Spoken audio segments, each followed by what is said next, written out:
Chapter 25. For at least 20 minutes there was no sound. Conchis went to the bathroom and back to his room. Then there was silence. It went on so long that finally I did undress and started to give in to the sleep I could feel coming on me. But the silence was broken. His door opened and closed, quietly, but not secretively, and I heard him going down the stairs. A minute, 2 minutes passed. Then I sat up and swung out of bed. It was music again, but from downstairs, the harpsichord. It echoed, percussive but dim, through the stone house. For a few moments I felt disappointment. It seemed merely that Conchis was sleepless or sad and playing to himself. But then there was a sound that sent me swiftly to the door. I cautiously opened it. The downstairs door must also have been opened because I could hear the clatter of the harpsichord mechanism. But the thing that sent a shiver up my back was the thin, haunted piping of a recorder. I knew it was not on a gramophone. Someone was playing it.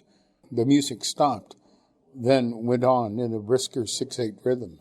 The recorder piped solemnly along, made a mistake, then another, though the player was evidently quite skilled, and executed professional-sounding trills and ornaments. I went out naked on the landing and looked over the banisters. There was a faint radiance on the floor outside the music room. I was probably meant to listen, not to go down. But this was too much. I pulled on a sweater and trousers and crept down the stairs in bare feet.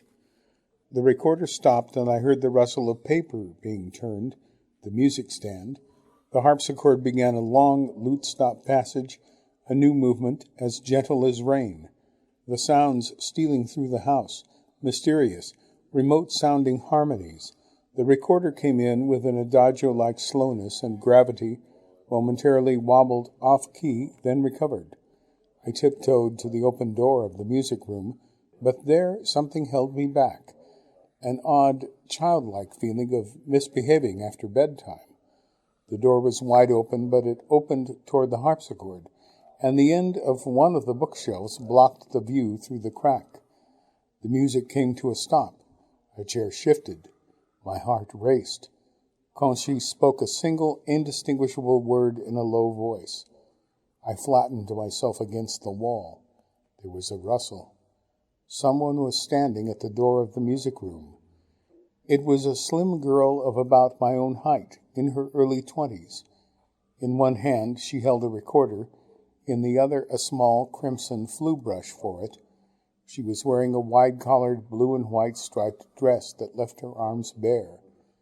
There was a bracelet above one elbow, and the skirt came down, narrowing at the bottom, almost to her ankles. She had a ravishingly pretty face, but completely untanned, without any makeup, and her hair, her outline, the upright way she held herself, everything about her was of 40 years before. I knew I was supposed to be looking at Lily.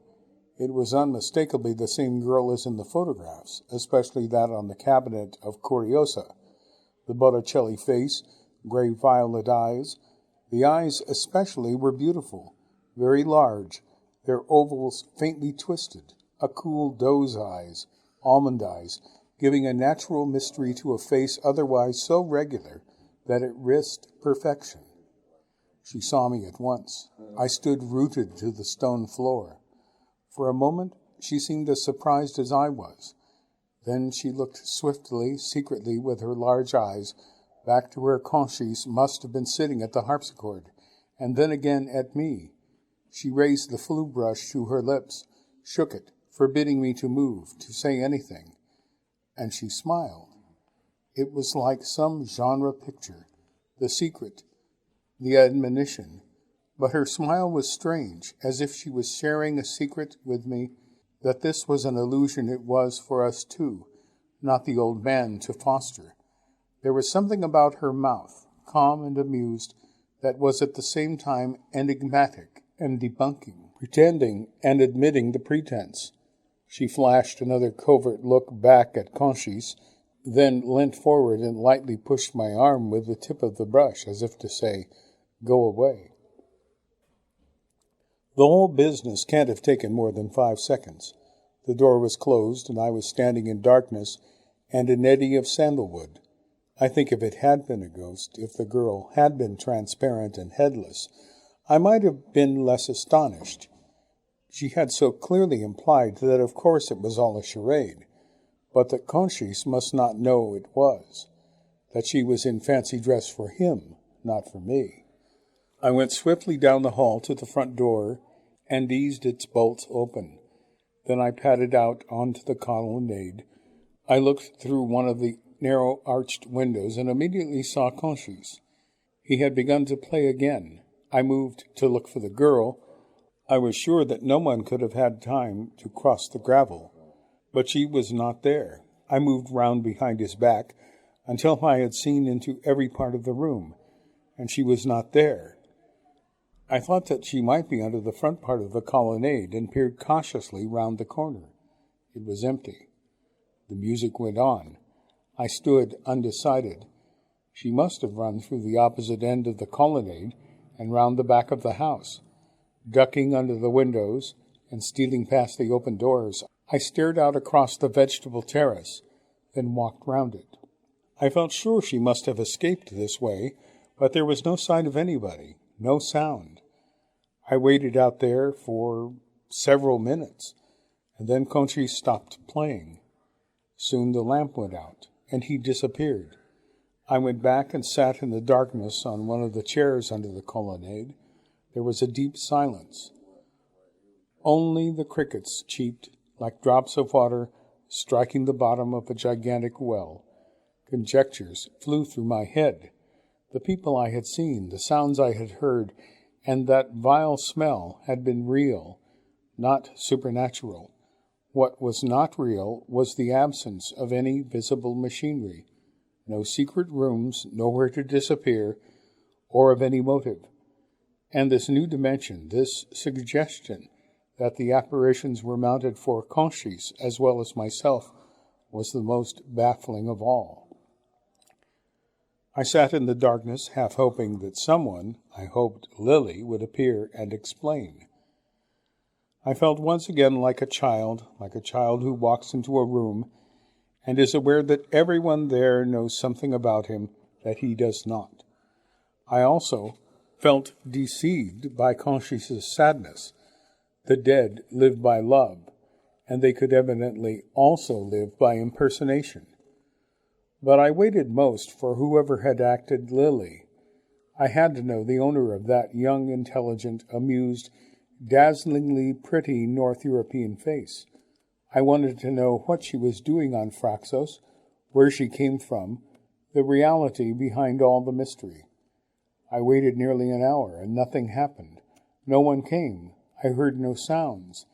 In the end, I crept back up to my room, but I had a poor night's sleep. When Maria knocked on the door at 5:30, I woke as if I had a hangover. Yet I enjoyed the walk back to the school. I enjoyed the cool air, the delicate pink sky that turned primrose, then blue, the still sleeping gray and incorporeal sea, the long slopes of silent pines. In a sense, I re-entered reality as I walked. The events of the weekend seemed to recede, to become locked away, as if I had dreamt them. And yet as I walked, there came the strangest feeling, compounded of the early hour, the absolute solitude, and what had happened, of having entered a myth, a knowledge of what it was like physically, moment by moment, to have been young and ancient. A Ulysses on his way to meet Circe, a Theseus on his journey to Crete, an Oedipus still searching for his destiny. I could not describe it. It was not in the least a literary feeling, but an intensely mysterious present and concrete feeling of excitement, of being in a situation where anything still might happen. As if the world had suddenly, during those last 3 days, been reinvented, and for me alone.